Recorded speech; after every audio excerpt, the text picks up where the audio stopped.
कि क्या मदीना है, क्या बताओ। सब मिलके पढ़े मेरे साथ। क्या बताओ कि क्या मदीना है, क्या बताओ, क्या बताओ कि क्या मदीना है, क्या बताओ कि क्या मदीना है। बस मेरा मोदा मदीना है। जिंदाबाद नारे तकबीर, नारे रिसालत, नारे गौसियत, ख्वाजा का हिंदुस्तान, मसलके आला हजरत फैजाने सरकार ताजुल शरिया, खलीफे ताजुल शरिया। बस मेरा मोदा मदीना है, क्या बताओ। उठ के जाओ कहाँ मदीने से, उठ के जाओ कहाँ मदीने से। क्या कोई दूसरा मदीना है, क्या कोई दूसरा। उठ के जाओ कहाँ मदीने से, उठ के जाओ कहाँ मदीने से। क्या कोई दूसरा मदीना है। तसव्वुर मदीने शरीफ का रखिए। हजरत इमाम मालिक का आलम यह था कि जिंदगी में सिर्फ एक हज किया आपने, सिर्फ एक हज।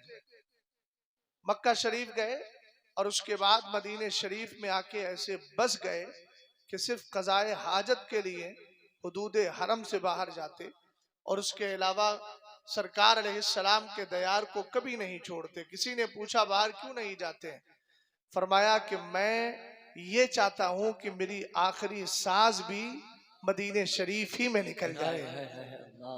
आप कहेंगे मौलाना उसकी वजह क्या है, तो मेरे सरकार फरमाते हैं मन इस्तता अन यमूत बिल मदीनती फलयमुत बिहा फइन्नी अशफउ लिमन यमूत बिहा।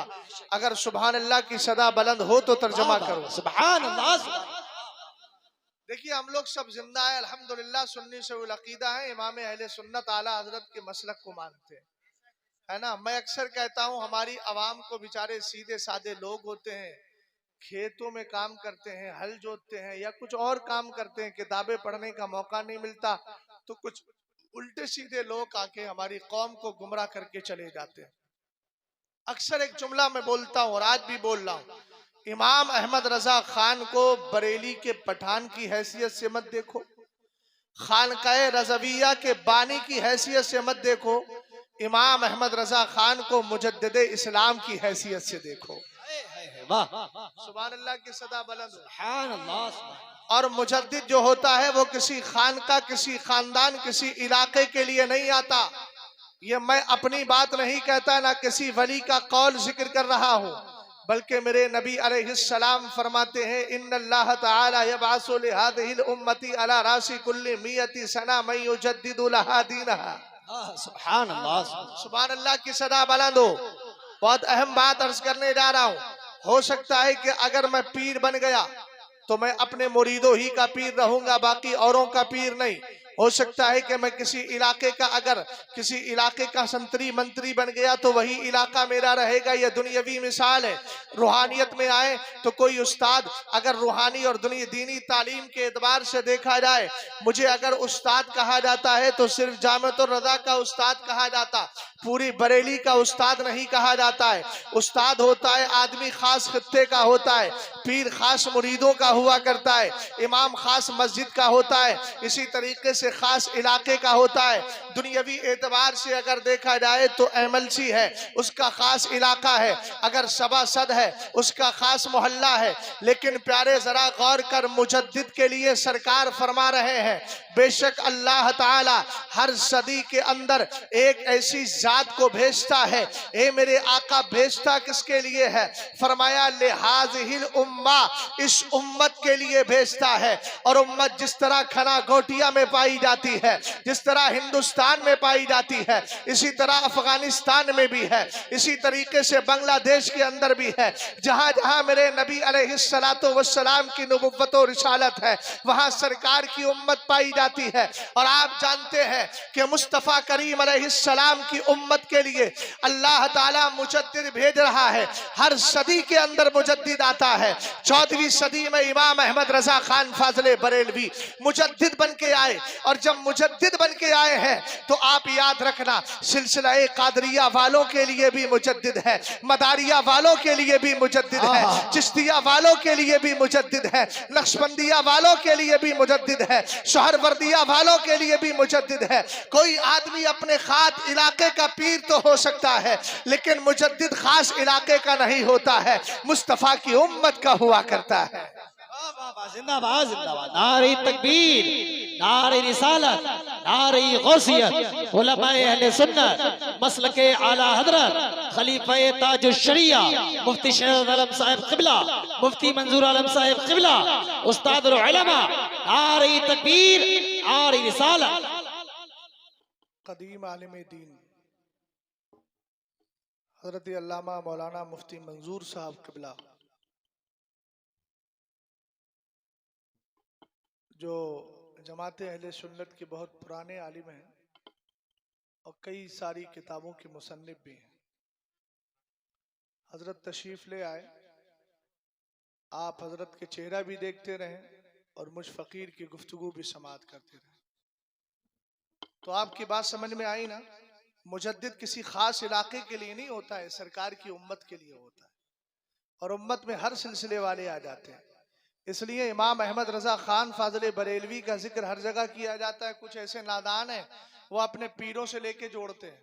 अरे भाई, पीरों से लेके ना जोड़िए। आला हजरत रदियल्लाहु ताला अन्हु सिर्फ पीर ही नहीं है, बल्कि इमाम अहले सुन्नत दरअसल एक मुजद्दिद है। और मुजद्दिद जो होता है लिहाज़िल उम्मा, पूरी उम्मत के लिए आता है। और जब उम्मत के लिए आता है तो उम्मत में सिलसिले सारे हैं, जो भी अहले सुन्नत वल जमात हैं, सबको उस मुजद्दिद की जरूरत है। वो उन सब के दीन की तजदीद के लिए। बहरहाल बात आ गई, मैं अर्ज ये कर रहा था, सरकारे दो आलम सल्लल्लाहु ताला अलैहि वसल्लम की एक हदीस पाक है, इसको ज़हन में रखिएगा। सरकार अलैहिस्सलाम के सहाबी हजरत उमर फारूक आजम फरमाते, मैंने एक शेर पढ़ा था, अभी उठ के जाऊं कहां? मदीने से। आखिर आशिक ये तमन्ना कर क्यों रहा है? सरकार अलैहिस्सलातु वस्सलाम की एक हदीस है, मन इस्तता यमूत बिल मदीनति फलियमुत बिहा फइन्नी अशफउ लिमन यमूतु बिहा। सरकार ने इरशाद फरमाया, तुम में जो मदीने में मर सकता है उसे चाहिए कि मदीने में मर जाए। ये मेरे आका, अगर किसी को मदीने में मौत आ गई, कमाल क्या है? सरकार ने फरमाया, फइन्नी अशफउ लिमन यमूतु बिहा, जिसको मदीने में मौत आएगी क़यामत के दिन मैं उसकी शफाअत करूंगा। जिंदाबाद जिंदाबाद, सुभान अल्लाह। बोलिए यार, जिंदा दिल होकर के बोलिए। और एक हदीस और सुन लीजिए, हजरत उमर फारूक आजम रदियल्लाहु ताला अन्हु इरशाद फरमाते हैं, समअतु रसूलुल्लाह सल्लल्लाहु ताला अलैहि वसल्लम यक़ूल, मेरे नबी अलैहिस्सलातु वस्सलाम ने फरमाया, फरमाते मैंने अपने कानों से सुना, बीच में कोई और रावी नहीं, डायरेक्ट फरमाने वाले सरकार है। और हजरत उमर फारूक आजम बराह रास्त मेरे नबी अलैहिस्सलाम से सुन रहे हैं। सरकार ने इरशाद फरमाया, मन ज़ारनी कुन्तु लहू शहीदों व शफीआन यौमल क़ियामा। फरमाया, जो मेरा दीदार कर लेगा, जरा मेरी तरफ तवज्जो करना, जो मेरा दीदार कर लेगा, मेरा दीदार कर लेगा, क़यामत के दिन मैं उसकी शफाअत भी करूंगा और उसके ईमान की गवाही भी दे दूंगा। मोहब्बत से बोले सुभान अल्लाह।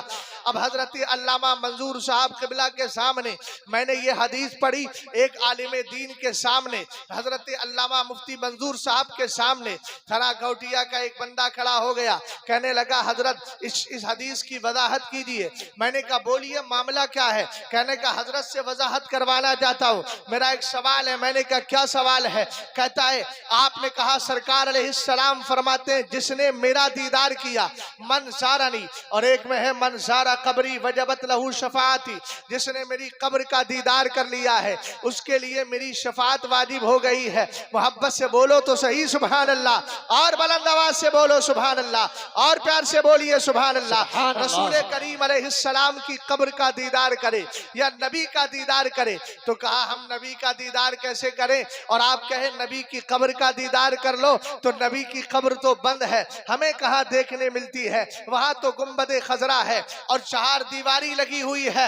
आदिल साहब जरा सवाल पर तवज्जो कीजिएगा, फिर जवाब भी सुनिएगा। साइल ये कह रहा है कि रसूल करीम अलैहिस्सलाम के चारों तरफ 4 दीवारी है, मेरे नबी की कब्र अंदर छुपी है। आप भी जाते हो सरकार की बारगाह में, कोई उम्रा करने की गरज से है, वहां जाकर बाद में हाजिरी देता है, कोई हज मुकम्मल करने के बाद फिर मेरे नबी के दयारे पाक में जाता है। लेकिन आप में से किसी ने सरकार के मजार पे हाजिरी दी है? आप कहेंगे नहीं नहीं, मजार तो अंदर है, हम तो जालिया चूम कर चले आए हैं, और अगर चूमने का मौका नहीं मिला है जालिया देख कर चले आए हैं, गुंबद खजरा का सब्ज रंग देख कर चले आए हैं, मदीने के बाजार देख के आए हैं, वहां की गलियां देख के आए हैं। और उसने सवाल किया महज गलियां देखने से शफाअत कैसे मुझे मिलेगी? हमने तो गुंबद खजरा देखा है, दरो दीवार देखे हैं, और हदीस में है जो मेरे कब्र की जियारत करे। कब्र देखी ही नहीं तो शफाअत कैसे वाजिब होगी, और मुझे शफाअत कैसे मिलेगी जबकि सरकार की हदीस है? तो मैंने कहा प्यारे ये बता, मदीने शरीफ पहले गया या मक्का शरीफ? तो कहने लगा मक्का शरीफ गया था। मैंने सवाल किया मक्का शरीफ में जब गया तो खाने काबा के चारों तरफ तवाफ किया? बोले जी। मैंने कहा हजरे अस्वद देखा? बोले हजरे अस्वद कैसे देखता, करीब जा नहीं सकता। मैंने कहा चूमा? बोला चूमा भी नहीं। मैंने कहा क्यों नहीं चूमा? कहने लगा जाता कैसे करीब? अफ्रीकन लोग मौजूद थे, करीब जाना चाहता था, उन्होंने इस तरीके से हाथ मारे और मैं दूर चला गया। मैं इंडिया का हल्का फुल्का आदमी ठहरा, कभी नाइजीरिया मिल गए थे, कहीं साउथ अफ्रीकन मिल गए थे। हजरत मेरी वहां जाने का मौका ही नहीं मिला, उसको चूम ना सका। मैंने कहा फिर क्या किया? बोले दूर से ही हाथ खड़े कर दिए, इस्तिलाम कर लिया मैंने कहा इस्तिलाम किया, दूर से ही हाथ तूने उसके मुहाजात और मुकाबिल में किए, तुझे सवाब मिल गया? बोले हाँ, मैंने हदीसे मुस्तफा सुनी है, उलमा से मैंने सुना है कि उसके मुकाबिल में जाके हाथ कर दिए जाए, अल्लाह चूमने का सवाब दे देता है। मैंने कहा प्यारे जब इतना समझता है तो अगली बात क्यों नहीं समझता? अरे हजरे अस्वद जन्नती पत्थर है, जब जन्नती पत्थर को अल्लाह ने ये कमाल दिया है, दूर से हाथ करने पर अल्लाह चूमने का सवाब दे देता है, तो मेरा नबी तो जन्नत का मालिक व मुख्तार है। मेरा यकीन बोलता है अगर कोई गुंबदे खजरा का दीदार करके चला आया, मसलके आला हजरत का पाबंद था, ईमान की हालत में गया है, यकीन बोलता है उसके लिए भी सरकार की शफाअत वाजिब हो जाए। नारे तकबीर, नारे रिसालत, नारे गौसियत, मसलके आला हजरत, उलमाए अहले सुन्नत, जश्न दस्तारे फजीलत जिंदाबाद। भाई हम तो चूमना चाहते हैं लेकिन रुकावटें तो वहाबी गवर्नमेंट की तरफ से आई ना। हम तो दीदार करना चाहते हैं लेकिन क्या करें, गवर्नमेंट करने नहीं देती। और आप जानते हैं कि कुरान पाक भी कहता है, आयत करीमा का तर्जमा कि जो अल्लाह की राह में निकले और बीच में रुकावट पैदा हो जाए, समझ गए ना, तो वो क्या है? अल्लाह ताला उसको अजर सवाब अता फरमा दिया करता है। वमन यखरुज मिन बैतिही मुहाजिरन इलल्लाहि व रसूलिही सुम्मा युद्रिकुल मौत फकद वका अजरुहु अलल्लाह। समझ गए ना, जो अपने घर से निकला अल्लाह और उसके रसूल की तरफ हिजरत करते हुए और उसको बीच में मौत आ गई और वो हिजरत करके पूरी तरीके से हिजरत ना कर सका, पहुंच ना सका मंजिले मकसूद तक, फरमाया अल्लाह के जिम्मे करम पर उसका सवाब हो गया है। अब शेर पढ़िए जरा, फिर उसकी लज्जत महसूस कीजिए। उठ के जाओ कहाँ मदीने से, उठ के जाओ कहाँ मदीने से, क्या कोई दूसरा मदीना है। दुनिया वाले तो दर्द देते हैं, दुनिया वाले तो दर्द देते हैं, दर्द दिल की दवा मदीना है, दर्द दिल की दवा। जब परेशानी के आलम में हो और बहुत ज्यादा मुसीबत, आजकल उलझने भी बहुत ज्यादा है ना, इंसान का एकदम दिमाग काम करना छोड़ देता है घरेलू टेंशनों की बुनियाद पर। जब आपको परेशानी हो और टेंशन हो तो ये शेर पढ़ा करो, दुनिया वाले तो दर्द दे, मेरे साथ मिलके पढ़िए, दुनिया वाले तो दर्द देते हैं, दर्द दिल की दवा मदीना है, दर्द दिल की दवा मदीना। शेर समाप्त कीजिए। उसकी आंखों का नूर तो देखो, उसकी आंखों का नूर तो देखो, उसकी आंखों का नूर तो देखो, जिसका देखा हुआ मदीना है, जिसका देखा हुआ मदीना है, क्या बता